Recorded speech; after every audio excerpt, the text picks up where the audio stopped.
할렐루야. 식사 잘 하셨습니까? 여러분, 농촌에서 이맘때가 되면 이제 1년 동안 지은 농사의 결과를 이제 보게 되죠.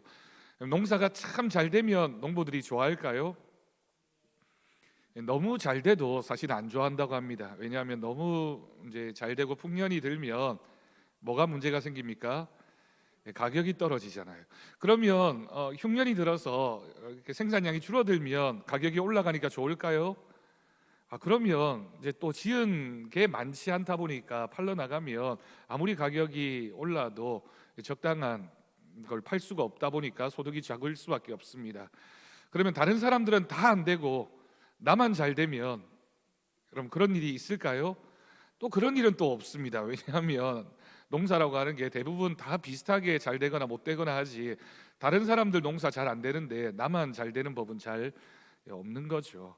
그래서 사실은 그 적당한 선이 되게 필요하다고 합니다. 너무 잘 되지도 말고, 그래서 적당히 또 좋은 가격이 나올 만큼만 돼서 적당한 가격에 적당한 것만큼 팔 만큼의 그런 농사가 되어야 된다는 게 정답이긴 한데, 사실은 뭐 실제로는 그렇게 되는 게 참 어려운 것 같습니다. 그래서 우리에게 주어진 것에 대한 만족함이 필요하고, 또 이런 상황을 우리가 지나가면서 또 다음에 대한 소망을 가지고 믿음으로 살아가는 자세가 필요하다라고 생각을 합니다.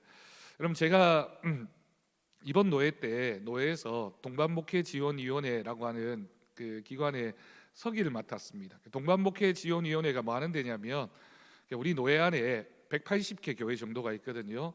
그래서 그 어려운 교회들이 많잖아요. 농촌 교회라든지, 또는 개척을 해서, 또는 성도가 너무 작아서 혼자만의 힘으로는 자립할 수 없는 교회들을 이제 조금 재정적으로 넉넉한 교회들이 지원을 하는 겁니다. 그래서 지원하는 교회가 뭐 한 60개 교회 정도가 되고요, 지원받는 교회가 한 60개 교회 정도가 된다고 합니다. 그러면 지원하는 교회가 한 3분의 1 정도 되고, 지원받는 교회가 3분의 1 정도 되고, 중간에는 지원을 하지도 받지도 않는 그런 뭐 교회들도 60개 교회 정도가 되는 거죠. 그런데 이제 이게 60개 교회니까 간단하네, 1대1로 이렇게 생각하기 쉽지만, 지원하는 교회도 교회 규모가 다 다르잖아요. 많은 금액을 지원할 수 있는 교회가 있는가 하면 그저 뭐 조금의 금액이지만 그래도 지원하는 마음을 가지고 하는 교회가 있고, 또 지원받는 교회들도 한 교회에서만 지원받는 게 아니라 이런 여러 교회들이 지원을 모아서 이제 지급하기 때문에 그걸 연결하는 작업을 이제 해야 됩니다. 그래서 지원하는 교회 60개 교회에서 지원하는 금액들을 다 지원받는 교회에다가 이제 연결시켜주는 이제 작업을 해야 되는 거죠. 그래서 11월 이제 초가 지나면 지원받는 교회들에다가 이제 공문을 다 내려보냅니다. 내년에도 지원을 받기를 원한다면 신청서를 내라고. 그러면 신청서에 뭐 양식들이 많이 있습니다. 뭐 교회 상황에 대한 보고도 있고요, 또 교회에서 얼마만큼 결산을 했는지, 또는 목사님이 지원받을 만큼 형편이 어려운지 뭐 등등 해서 여러 가지 자료들을 내면 그걸 심사를 해서 이제 적정 금액을 이제 지급을 하게 됩니다. 서류를 받았죠. 노예로 받고, 또 부족한 서류는 연락을 해서 또 안 낸 분들은 다 챙겨서 받고 하는 역할을 이제 서기가 하는 겁니다. 하면서 제가 전화를 많이 받았습니다. 전화를 받기도 하고 하기도 하고. 근데 많은 이제 분들의 전화 중에 하나가, 왜 이것밖에 지원을 안 해주느냐, 좀 많이 해달라, 또 서류도 왜 이렇게 복잡하게 많이 내라고 하느냐, 뭐 작년에 낸 거하고 똑같은데 올해는 안 내도 되지 않느냐, 뭐 이런 항의라고 하긴 그렇고 이제 애로사항을 이제 저한테 전달을 하는 겁니다. 그런 전화를 여러 번 받다 보니까 마음에 되게, 제가 물론 뭐 그걸 돈을 내는 사람도 아니고 받는 사람도 아니지만 중간에서 이제 맺어주는 역할을 하다 보니까 개인적으로 좀 그 뭐라고 해야 될까요? 시험에 드는 일이 생기더라고요. 그런 전화를 이제 몇 통 받다 보니까 제가 잘못한 것도 아닌데, 저는 봉사하는 마음으로 하는 건데, 그런 전화를 받다가 되게 마음에 실망이 있었는데 한 통의 전화가 제 마음에 되게 감동이 됐습니다. 이번에 지원하는 그 교회도 선정했지만, 이제 어려운 교회 목사님들 자녀들 학비 문제가 늘 어려우니까 이제 중학생, 고등학생, 그 대학생들 학비 지원을 또 노회에서 이제 기금을 모아서 이제 지원을 하거든요. 장학금 신청을 이렇게 받습니다. 그래서 이 장학금 신청서를 내면 그것도 이제 다 모아가지고 심사도 하고 해서 이제 각 학생들에게 이렇게 지급을 하게 되는데, 제가 조금 빨리 서둘러야 이제 이분들이 실제적으로 좀 도움이 되겠다라고 싶어서 사실은 며칠 밤에 이렇게 열심히 이제 정리하고 서류를 만들고 다 해서 노회에서 지난 금요일에 이렇게 다 입금을 해줬습니다. 조금 더 빨리 하려고 노력을 했죠. 근데 한 문자가 왔어요.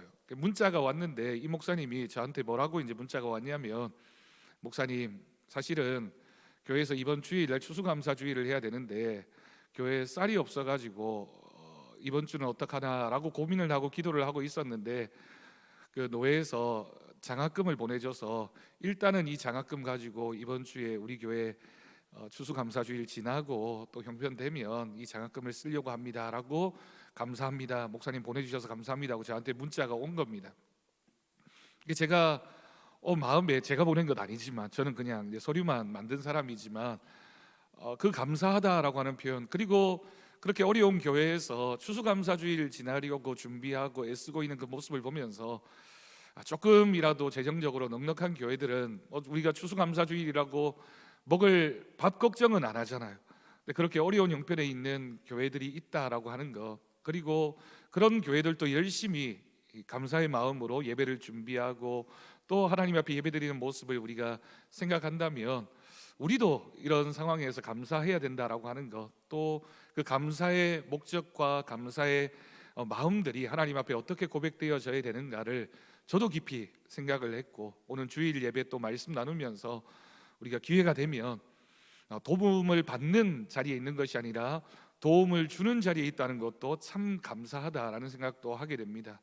여러분들이 붕어빵 전도도 하고 우리 교회에서 연말 되면 희망 나눔 상자도 하고 여러 가지 모습으로 이 지역이나 어려운 분들을 도울 기회를 교회에서 많이 가지고 있는데, 우리가 상황이 되어서 그렇게 도울 수 있다라고 하는 것에 우리가 늘 감사하면서 또 주어진 역할들도 잘 감사해 갔으면 좋겠습니다.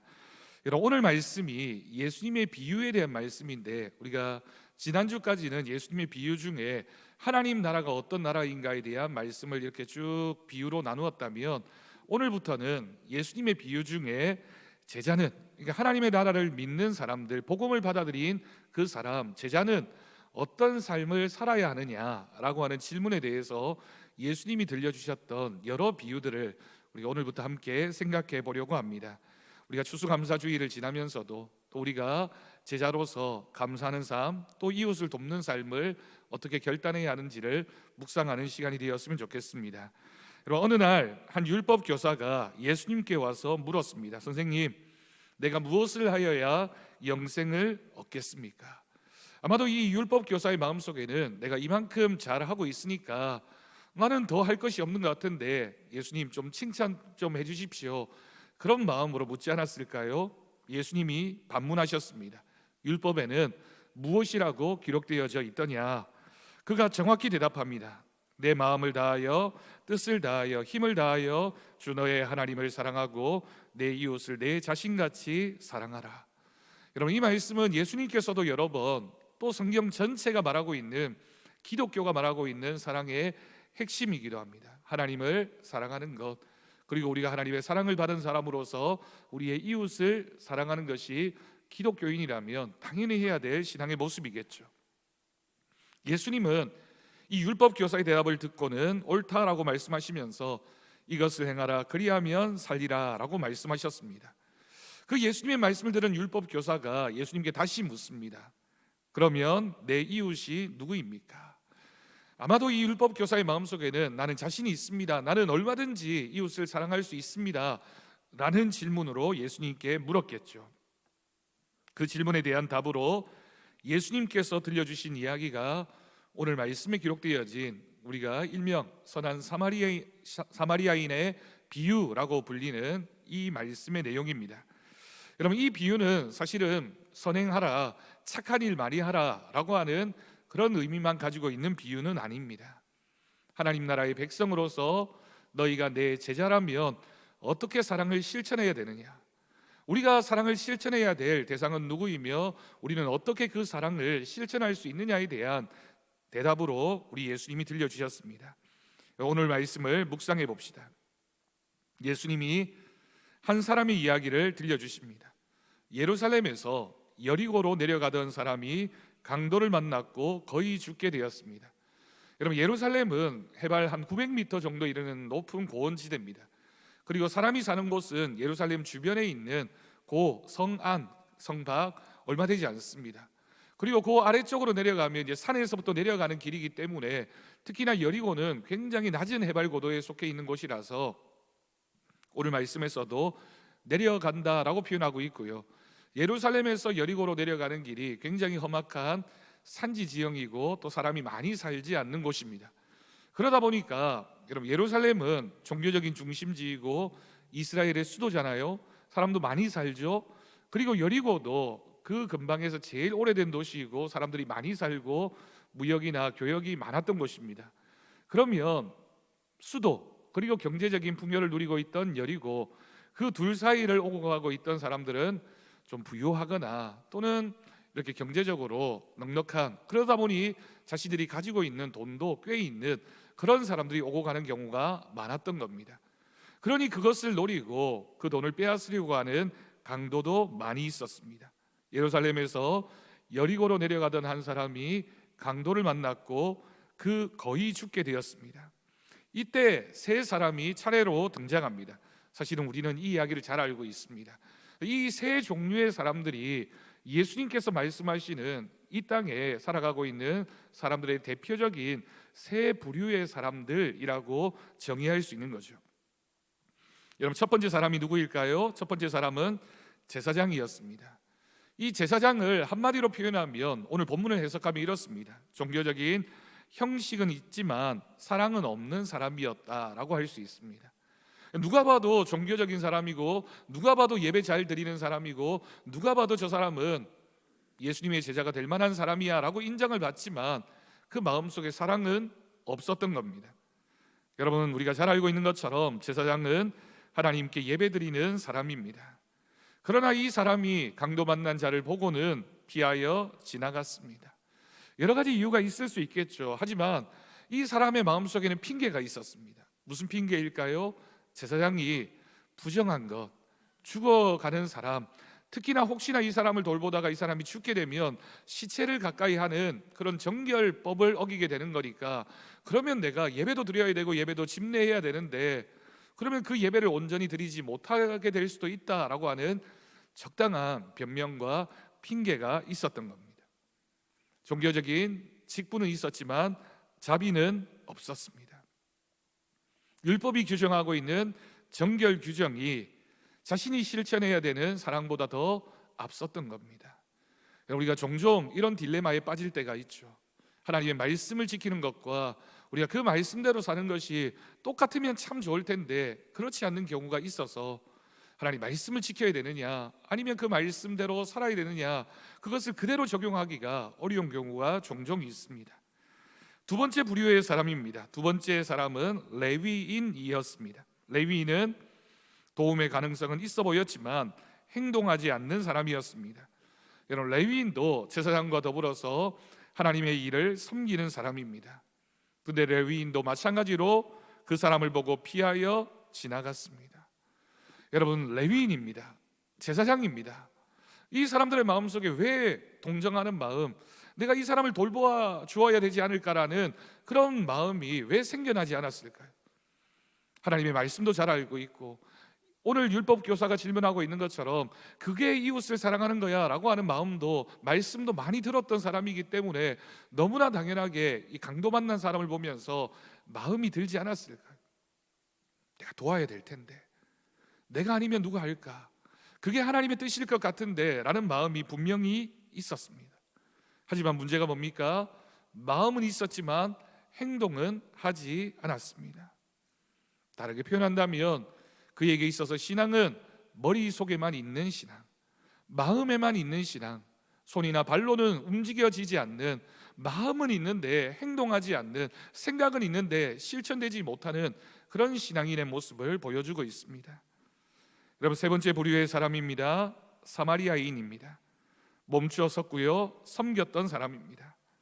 유대인들이 멸시하던 이방인 같은 존재입니다. 어떤 의미에서는 이방인보다 더 꺼려하고 더 비하적으로 생각했던 사람들이 바로 사마리아인입니다. 피가 섞였기 때문에 너희들은 저 이방인들과 혼인을 했고 결혼을 했고 그렇게 생겨난 민족이기 때문에 하나님으로부터 버림받은 민족이야 라고 하는 것이 당시 유대인들이 사마리아인을 바라보고 있던 시각이었습니다. 그런데 이 사람은 앞선 두 종류의 사람과 달랐습니다. 그가 다친 사람을 보고 불쌍히 여겼고요, 가까이 가서 기름과 포도주를 부어주었고 상처를 싸매고 자신의 짐승의 대호 여관으로 데려가 돌봐줍니다.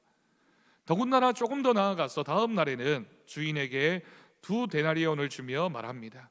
그럼 2데나리온은 오늘날로 환산하면 한 30-40만 원 정도 되는 금액입니다. 이 사람을 돌보아 주십시오. 비용이 더 들면 내가 돌아올 때 갚겠소. 그럼 사마리아인은 단순히 동정심에 그치지 않고 끝까지 책임지는 사랑, 멈추어 서서 돌보아 주는 사랑, 그저 머리에만 가슴에만 있는 사랑이 아니라 그 사랑을 실천하는 모습을 보여주었습니다. 이 비유를 말씀하시고 예수님은 율법 교사에게 물으십니다. 내 생각에는 이 세 사람 중에 누가 강도 만난 자의 이웃이 되겠느냐? 그러자 이 율법 교사가 대답합니다. 자비를 베푼 사람입니다. 예수님이 말씀하십니다. 가서 너도 이와 같이 하라. 다시 한번 말씀드립니다. 이 말씀은 단순한 도덕적인 교훈을 위해서 하셨던 예수님의 비유가 아닙니다. 이웃이란 누가 나의 이웃인가가 아니라 내가 누구의 이웃이 될 것인가, 저 사람이 내 이웃이 될 만한 자격이 있는 사람인가, 내가 심사하고 평가하고 저 사람은 도와줘야 돼, 저 사람은 도와주지 않아도 돼, 내가 기준을 잡고 내가 대하는, 내가 중심이 되는 사랑이 아니라 너는 그 사람의 이웃이 될 만한 사람인가, 내가 누구의 이웃이 될 것인가 라고 하는 문제를 예수님이 말씀하셨습니다. 여러분, 이웃사랑은 뭐라고요? 대상이 아니라 내 태도입니다. 내가 대상을 정하는 것이 아니라 우리 앞에 놓여져 있는 그 이웃을 우리가 어떻게 대하고 있느냐, 그 태도가 바로 이웃입니다. 오늘 말씀을 적용해 봅시다. 여러분, 첫 번째는 사랑은 가까이 다가가는 것입니다. 사랑은 가까이 다가가는 것입니다. 사마리아인은 멀리서 안타까워만 한 것이 아니라 가까이 다가갔습니다. 사랑은 가까이 가는 용기입니다. 여러분, 신앙이란 단지 우리가 예배를 잘 드렸다고 해서 그 예배만으로 완성되어지는 것이 아니라 우리 곁에 죽어가는 많은 사람들, 고통당하고 있는 많은 사람들에게 다가가는 것입니다. 예수님이 말씀하셨던 것처럼 나는 아픈 사람을 위해서 왔고 나는 죽을 사람을 위해서 오셨다라고 말씀하신 그 말씀을 따르는 예수님의 제자들이라면 우리도 다가가야 됩니다. 오늘 우리의 신앙이 진짜라면 그것은 내가 누군가에게 가까이 다가가고 있느냐, 내 주변에 있는 저 사람들을 바라보면서 누가 내 이웃이 될 만한 사람인가가 아니라 나는 저 사람에게 다가가고 있느냐, 그 태도로 우리는 예수님의 제자임을 증명하게 될 것입니다. 두 번째는, 여러분, 사랑은 희생을 동반하는 것입니다. 여러분, 사랑은 생각이 아닙니다. 마음만이 아닙니다. 노력이 필요하고 희생이 있어야 합니다. 사마리아인은 자신의 기름과 포도주를 주었고요, 돈과 시간을 사용했습니다. 여러분, 사랑은 계산이 아니라 손해를 감수하는 마음입니다. 오늘날 우리 시대에 얼마나 많은 계산들이 있습니까? 그 계산하는 생각들이 우리가 예수님의 사랑을 실천하지 못하게끔 막고 있지는 않습니까? 손해를 감수하는 겁니다. 내가 쓸 수 있지만, 나를 위하여 내가 얼마든지 사용할 수 있지만 내 것을 포기하고 손해를 감수할 때 실천할 수 있습니다. 우리가 살아가는 세상은 나에게 이익이 되면 내가 무엇이든지 할 수 있다고 생각하지만 하나님의 사랑은 상대방에게 필요하다면 그것을 먼저 생각하는 마음입니다. 나에게 이익이 되는 사람인가, 나에게 이익이 되는 친구인가, 나에게 이익이 되는 어떤 일인가가 아니라 상대에게 필요하다면, 그 사람이 나를 필요로 하고 있다면 그러면 움직여야 하는 것, 그것이 바로 오늘 말씀이 우리에게 주는 두 번째 교훈입니다. 마지막 세 번째, 사랑은 끝까지 책임지는 것입니다. 사마리아인의 모습을 여러분 생각해 보십시오. 단발적인 도움으로 끝내지 않았습니다. 비용이 더 들면 내가 돌아올 때 갚겠습니다. 진짜 사랑은 끝까지 돌보는 사랑, 끝까지 함께하는 사랑입니다. 우리 교회가 더사랑교회라는 이름을 정했을 때 많은 분들이 물었습니다. 사랑이라고 하는 단어 좋지만 왜 그 앞에다가 더를 붙였느냐? 여러분, 우리가 한번 사랑을 실천하는 그런 믿음이 아니라 내가 할 수 있는 부분, 내가 조금 더 가까이 가서 또 내가 끝까지 책임지는 마음으로 사랑을 실천하는 것, 내게 남아있는 그 모든 것까지도 하나님과 이웃을 위하여 실천할 수 있는 것, 그것이 바로 우리 더사랑교회 이름의 정신인 줄로 믿습니다. 예수님께서도 우리를 향해 그런 사랑을 보여주셨습니다. 여러분, 오늘 말씀은 사랑의 거창함을 말하지 않습니다. 다른 사람을 사람 대접해 주는 겁니다. 죽어가는 사람, 필요가 없는 사람, 나와 상관이 없는 사람, 그냥 내버려 두면 죽을 사람, 그런 사람으로 취급하는 것이 아니라 저 사람이 내 이웃이고 사람이기 때문에, 하나님이 사랑하시는 영혼이기 때문에 내가 그 사람을 잘 대접해 주는 것, 잘 섬겨주는 것, 그것이 바로 이웃 사랑의 시작임을 믿습니다. 오늘 말씀의 결론입니다. 예수님은 이와 같이 하라고 말씀하셨습니다. 여러분, 이 비유는 끝이 아닙니다. 이웃을 사랑하는 것에 대한 초대입니다. 우리도 누군가의 강도 만난 인생 곁으로 다가가라는 부르심입니다.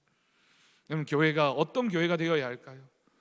교회는 바로 그 사마리아인의 손과 발이 되어야 합니다.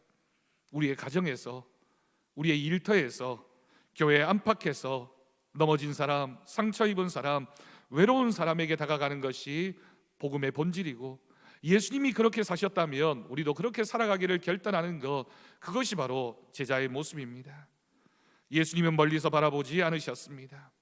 하늘 보좌를 버리시고 친히 이 땅에 내려오셔서 우리에게 가까이 다가오셔서 우리를 위하여 희생하셨고 우리를 위하여 죽으셨습니다. 끝까지 책임져 주셨습니다. 예수님의 제자인 우리도 그와 같은 사랑을 실천해야 할 줄로 믿습니다.